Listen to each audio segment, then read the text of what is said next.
우리가 살아가는 현실을 보면요, 참 말이 많아진 시대를 살아가고 있다고 생각합니다. 예전에는 마음에 있는 말을 해도 가까운 사람 몇 명에게만 전해졌지만 지금은 말 한마디가 전화로 또 문자로 카톡으로 또 인터넷 댓글로 순식간에 퍼져나가는 것을 볼 수 있습니다. 그래서 깊이 생각하지 않고 내뱉은 말들, 누군가를 판단하며 아무 생각 없이 던진 말들이 한 사람을 무너뜨리기도 하고 관계를 어렵게 만들기도 한다는 거죠. 그런 것들은요, 우리의 실제 생활에도 마찬가지로 나타난다는 거죠. 가정에서도 피곤하다는 이유로, 서운하다는 이유로, 내 마음 몰라준다는 이유로 말을 거치게 할 때가 있습니다. 부부 사이에도 아무 생각 없이 무심코 던진 한마디가 마음속에 오래 남기도 하고요. 부모가 자녀에게 또 자녀가 부모에게 툭 던진 말이 마음을 상하기도 한다는 거죠. 교회 안에서도 마찬가지입니다. 좋은 뜻으로 한 말이라고 하지만 마음속에는 다른 마음을 품고 이야기할 때가 있는 것이죠. 이렇게 얘기합니다. 나는 틀린 말을 단 한 번도 한 적이 없다. 그러나 그런 말은요, 단순히 성격의 문제가 아니라 마음의 문제라고 성경은 이야기합니다. 그래서 입술이 다스려지지 않는 그런 시대를 우리가 살아가고 있고요. 또 한편으로는요, 수고를 피하고 싶은 시대를 살아갑니다. 가능하면 편한 길을 찾고요. 손이 덜 가는 방법을 선택하고 책임이 무거운 자리는 피하고 싶어 합니다. 가정에서나 직장에서나 교회 안에서나 이런 말을 할 때가 있는 거죠. 굳이 내가 이것까지 해야 되나? 왜 그렇습니까? 섬기고 나면 피곤하거든요. 책임을 맡으면 신경 쓸 일이 많습니다. 사람을 돌보면요, 내 시간이 투자를 해야 합니다. 그래서 때로는 아무것도 안 하는 게 아주 편하고 깔끔하죠. 그러나 삶은 그렇지 않다는 거죠. 수고가 없는 곳에는 열매가 없다는 것이죠. 오늘 이와 같은 내용들을 3절과 4절에서 이야기합니다. 입술을 다스리는 것과 다스리지 못하는 사람, 또 수고가 있는 것과 없는 것의 삶, 이것을 대조하면서 과연 우리는 어떠한 입술을 가지고 살아가고 있고 또 수고가 있느냐 없느냐, 그 삶을 우리가 비교하면서 무엇이 하나님 앞에 기뻐하시는 삶인지를 말씀을 통해 함께 나누고자 합니다. 첫 번째는요, 교만한 입술은 스스로 매를 자청한다 라고 얘기하고 있습니다. 여기 미련한 자는 우리가 어제도 살펴본 대로 단순히 지식이 부족한 사람이 아닙니다. 성경에서 미련한 사람은 계속 반복적으로 이야기합니다. 하나님을 두려워하지 않고 자기의 생각과 감정대로 살아가는 사람이죠. 듣는 것보다 말하기를 좋아합니다. 배우기보다 자기 주장을 앞세웁니다. 그래서 오늘 본문 보니까 교만하여 입으로 매를 자청한다. 자기 입으로 자기에게 어려움을 불러온다는 의미죠. 화가 난다고 그냥 내뱉으면요, 그 말 때문에 관계가 어려워집니다. 자존심이 상했다고 또 함부로 상대방을 비꼬며 무시하며 말할 때 관계가 틀어지죠. 확실히 알지도 못하면서 남의 이야기를 전파했을 때 나중에는 신뢰를 잃어버립니다. 내가 옳다는 생각에 상대방의 마음을 헤아리지 않으면요, 사람을 잃어버린다는 겁니다.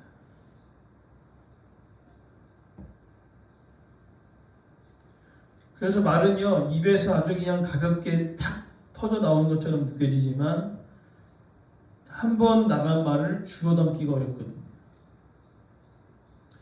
그래서 입술을 다스리지 못하면요, 그 말이 내 삶을 치는 매가 된다는 겁니다.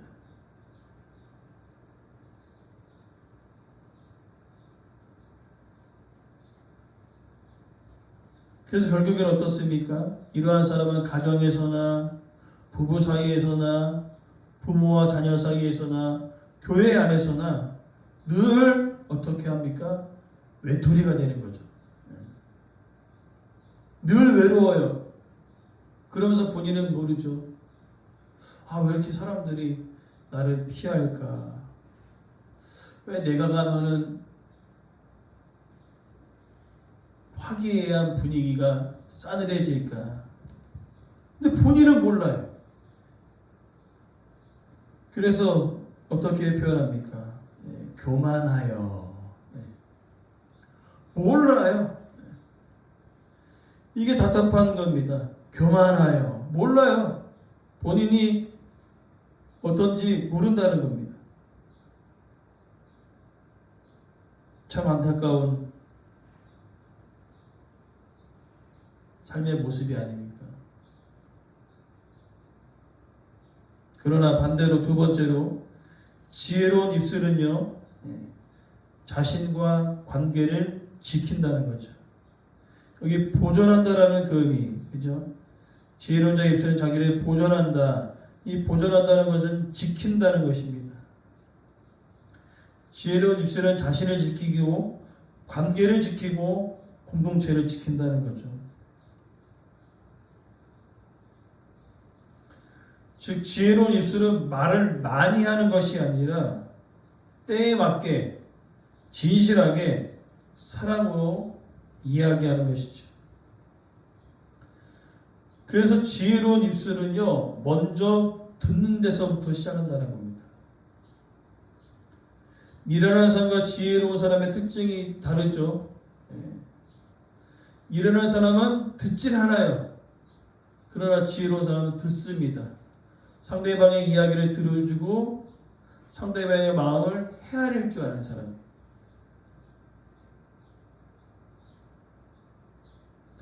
그리고 지혜로운 입술은 상대방을 세워줍니다. 아, 괜찮습니다. 수고 많이 하셨습니다. 하나님이 함께 하실 것입니다. 이러한 말이 지친 사람에게 참으로 위로가 될 때가 있는 것이죠. 가정에서 아내가 남편에게, 또 남편은 아내에게 고맙다. 때로는 실수할 때가 있잖아요. 실수할 때 미안하다라고 얘기하는 이 용기는요, 관계를 회복시킨다는 거죠. 특별히 남자들은 엄청나게 단순합니다. 그래서 아내가 남편을 인정해 주면요, 목숨을 걸고 아내에게 최선을 다한다는 거죠. 당신 덕분이에요. 아, 당신밖에 없습니다. 하면요, 모든 것을 뒤로하고 최선을 다해 섬긴다는 거죠. 즉 이러한 평범한 말들이요, 관계를 지키는 울타리가 되어진다는 거죠. 그리고 지혜로운 입술은요, 진실을 말하되 사랑을 담아 말한다는 거죠. 미련한 자는 사랑이 없기 때문에 아무리 진실하게 얘기해도 그게 상처가 되지만, 사랑을 담아 이야기하는 말은요, 상처가 되는 것이 아니라 반대로 위로가 되어진다는 거죠. 그래서 지혜로운 사람 옆에는요, 사람들이 모여요.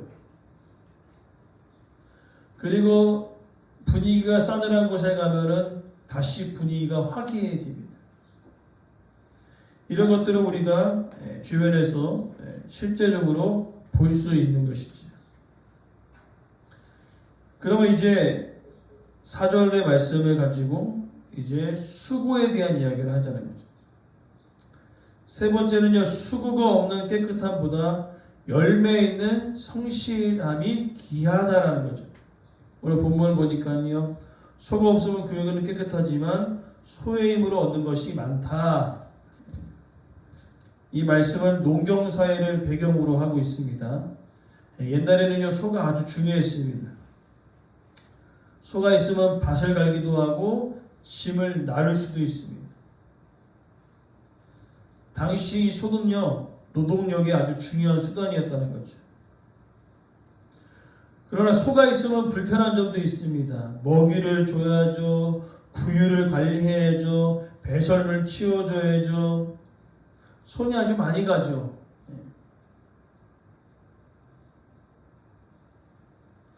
그러나 소가 없으면요, 구유는 깨끗해요. 관리할 것도 없습니다. 치울 것도 없어요. 번거로울 것이 없죠. 근데 문제가 발생합니다. 무엇입니까? 얻는 게 없어요. 밭을 갈 힘도 없고 추수할 열매도 줄어든다는 거죠. 그러나 반대로 소가 있으면 구유는 지저분합니다. 그렇지만 소의 힘으로 많은 것을 얻게 된다는 거죠. 우리의 삶도 마찬가지죠. 아무 일도 하지 않으면 세상 편해요.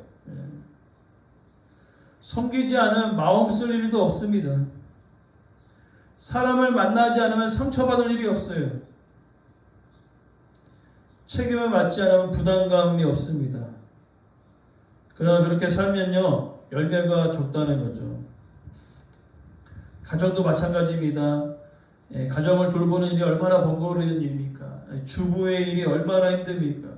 밥 차려야죠, 청소해야죠, 자녀를 돌봐야죠. 몸도 마음도 피곤하고 지칠 때가 있어요. 그러나 이 수고를 통해 가정이 세워진다는 거죠. 반복되는 수고와 섬김을 통해 가정이 세워지고요. 또 신앙생활도 마찬가지입니다. 예배드리고 기도하고 교회를 섬기는 일이 때로는 수고가 따르지요. 그러나 그 수고를 통해 나의 믿음이 자라나는 것입니다.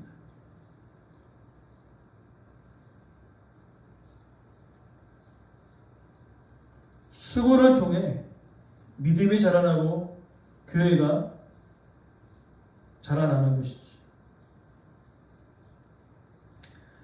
이제 이번에 이제 8월에 비전 트립을 오는 서울 성속교회에 있습니다. 거기 집사님이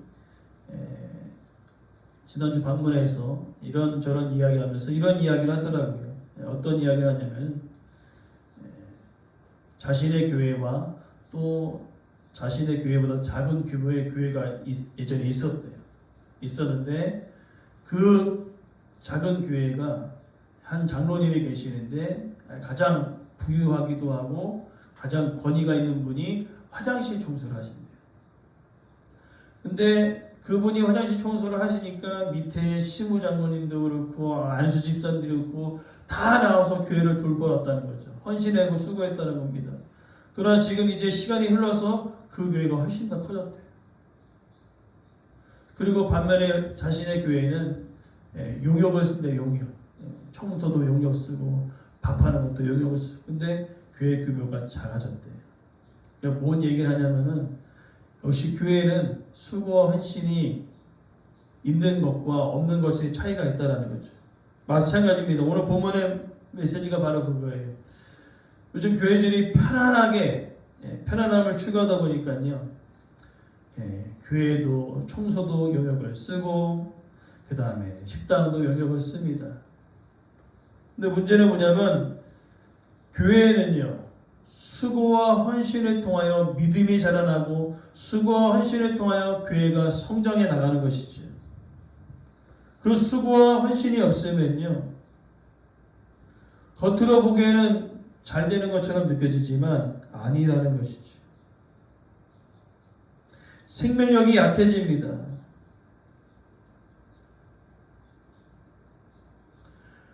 그래서 우리의 인생에서 가장 중요한 것은 뭡니까?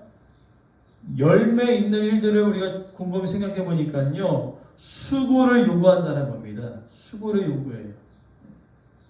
이제 우리가 이제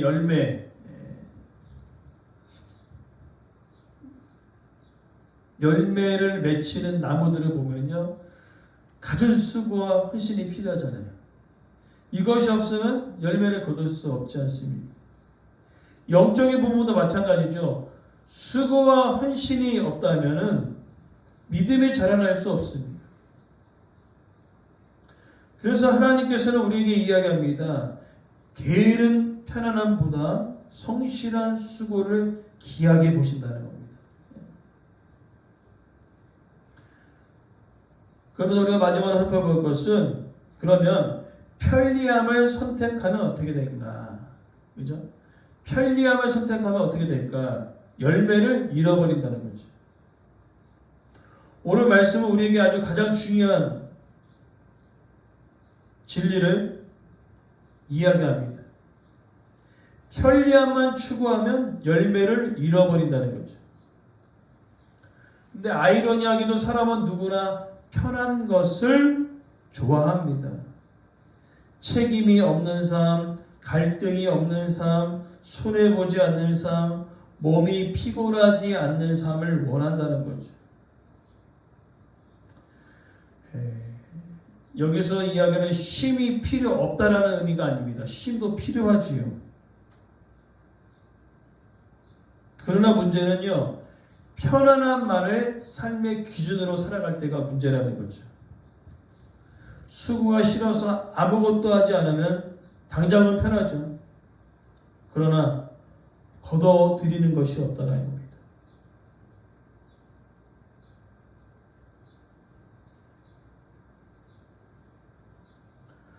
농부가 구유가 더러워지는 것을 싫어하면요, 소를 키우지 않는다면 소를 통하여 얻는 것들이 없죠. 부모가 자녀를 위해 돌보는 수고가 없으면요, 자녀는 올바르게 자라나지 않습니다. 마찬가지로 성도가 수고가 없다면요, 교회는 바르게 세워질 수 없다는 거죠. 그러하기 때문에 열매를 얻기 위해 감당해야 할 불편함과 수고를 우리는 감당해야 합니다.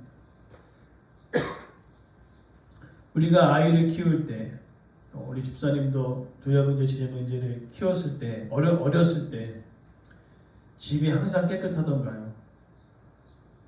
깨끗하기 어렵죠. 저희도 아이들 키워보면 어렸을 때는 깨끗할 수가 없어요. 깨끗할 날이 없죠. 정리하면 어지르고, 정리하면 정리하면 어지르고.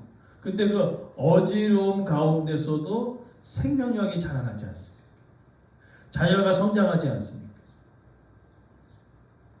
마찬가지로 교회도 마찬가지입니다. 봉사하고 섬기면은 내 에너지가 쏟아지기 때문에 피곤하죠. 힘들죠. 그러나 내 헌신과 수고를 통하여 교회가 자라나는 것이죠. 근데 교회만 자라는 것이 아니라 내 헌신과 수고를 통하여 나의 믿음도 같이 성장한다는 거죠. 그러하기 때문에 하나님은요, 우리에게 이야기합니다. 입술을 다스리는 것과 성실한 수고를 하나님께서 기뻐 받으신다는 겁니다.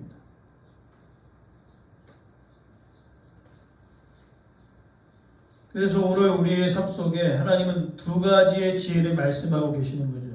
하나는 입술을 다스리는 지혜가 우리 가운데 있어야 되고, 또 하나는 성실한 수고를 감당하는 지혜가 우리 가운데 있어야 된다는 겁니다.